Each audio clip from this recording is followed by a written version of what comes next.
Senator Reid is the top Democrat on the Senate Armed Services Committee, and he joins me now. So, Senator, let me start with this. One of your colleagues, Democratic colleagues, Dianne Feinstein, was on with my colleague Andrea Mitchell earlier today, and she essentially said the strategy has to change. Where are you on this issue? Well, I think what we have to do is more vigorously attack ISIL in Syria and in Iraq using American air power and coalition air power, including French air power, and with local forces on the ground. You do need boots on the ground, but the best boots are the ones that are there forever. Those are the local indigenous forces. Then second, I think we have to go ahead and share more intelligence, cooperate more with our allies, develop more intelligence. We have to take these not only threats, but the tragic and horrific events in Paris and renew our efforts there. And then we have to begin and, in fact, rejuvenate in many respects the information campaign to discredit and disrupt ISIL and to prevent their recruiting.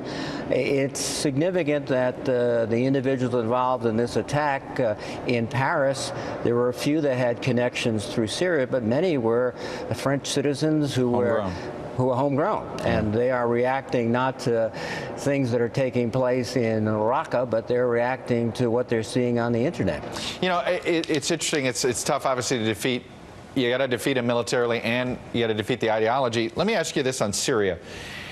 I know everybody now is saying the long-term objective is Assad has to go. But is that now fully long-term? Do we have to, in order to focus on ISIS or ISIL, essentially set aside our differences with Russia and Assad for now? No, I don't think we have to do that, nor should we do that. Well, we have to make it clear to the Russians that they are as vulnerable as we are to ISIL. They've already suffered casualties in the takedown of the aircraft. They cannot try to play both sides, both Assad and ISIL. They have to come together, and that means, in the view of the international community, Assad must go. And there are ways, I think, and I hope Secretary Kerry can find the way in which that transition can be done quickly in a way that the Russians could accept it, but he has to go. His presence stimulates ISIL's activity. It gives them a very, very visible symbol of why they're struggling against not only the West, but against Assad and his government. Let me get you on the refugee crisis. Are you comfortable saying no to all refugees for now?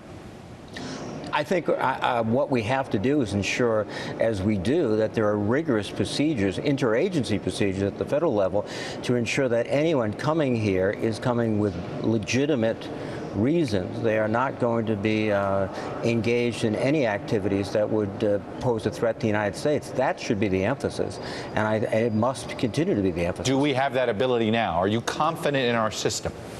I think we have that ability, but I think given what we have seen, particularly in Europe, we have to double and recheck.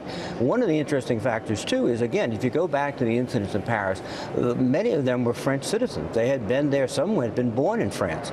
So we have, in the United States already, a large Muslim population, but I think there is a difference.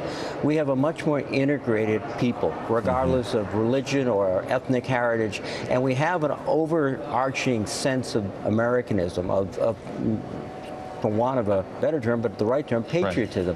And in many respects, that's why, unlike places in Europe, particularly since 9/11, we have seen incidents, but we have not seen, I think, the widespread type of dissociation and sort of coming sectarianism that you've seen in other places in the world. There's no doubt we integrate a lot better. Senator Jack Reid, I got to leave it there. Thanks, Chuck. Appreciate you sharing your wisdom with us.